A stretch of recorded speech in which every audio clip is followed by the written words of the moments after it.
The auditorium was completely silent. Not the polite silence of an audience waiting patiently. This was something different. Something heavier. The kind of silence that falls when 3,000 people forget to breathe at the same time. A young man stood alone at the center of the Britain's Got Talent stage. He was tall.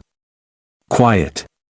His eyes moved slowly across the crowd before settling somewhere far away, somewhere none of them could see. He wasn't nervous. He wasn't performing yet. He was simply present. Still. Like the moment before lightning strikes. Simon Cowell sat at the judge's table with his arms crossed.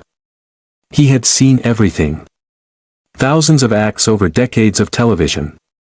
He had watched children cry, veterans tremble, mothers collapse with joy. He thought nothing could surprise him anymore. He had even said it in interviews. "I've lost the ability to be shocked." Those were his exact words. He was about to be proven wrong. Barron Trump walked to the microphone without saying a single word. No introduction. No small talk. No nervous laughter. Just a slow, deliberate walk to center stage, followed by absolute stillness. One of the other judges leaned toward a microphone and asked gently, "What will you be singing for us today?" Barron looked up. "How great thou art," he said. That was all. The pianist began. A single note floated through the arena like smoke rising from a candle. Soft. Fragile. Almost afraid to exist. And then Barron opened his mouth.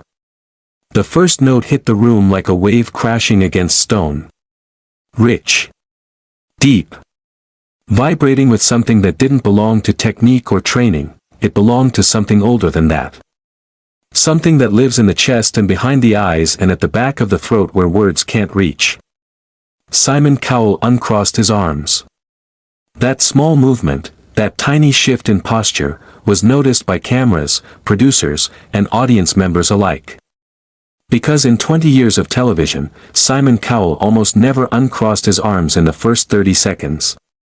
Barron sang on.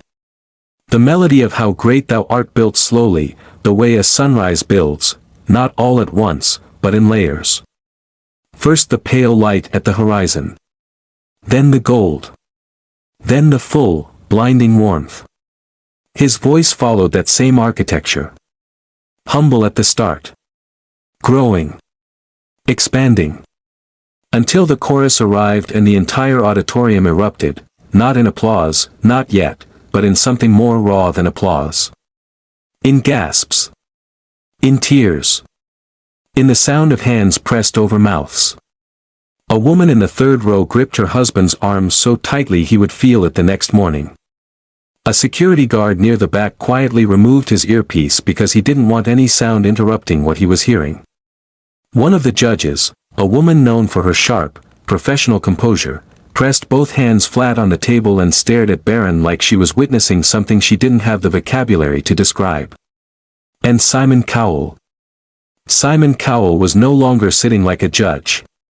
He was sitting like a man in church. His expression had changed entirely. The skepticism was gone. The performance armor he wore like a second skin had cracked open, and what was visible beneath it was something raw and unguarded. His jaw was tight. His eyes were bright.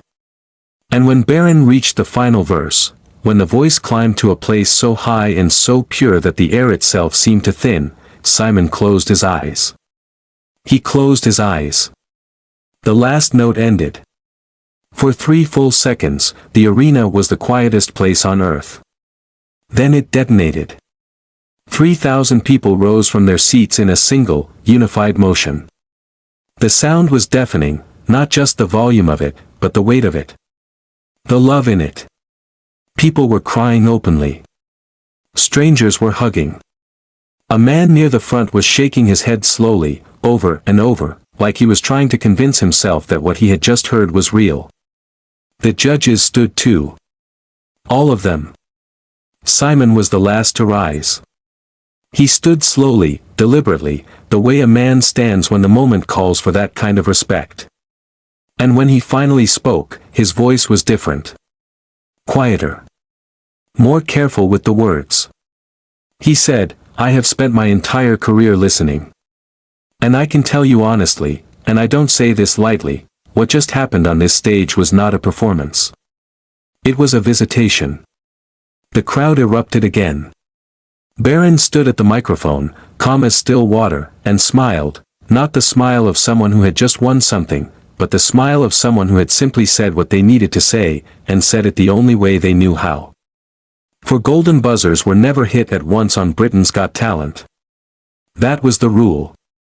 That was always the rule. Until today. All 4 judges reached forward simultaneously. 4 hands. 4 buttons. 4 columns of golden confetti exploding from the ceiling like the sky had split open.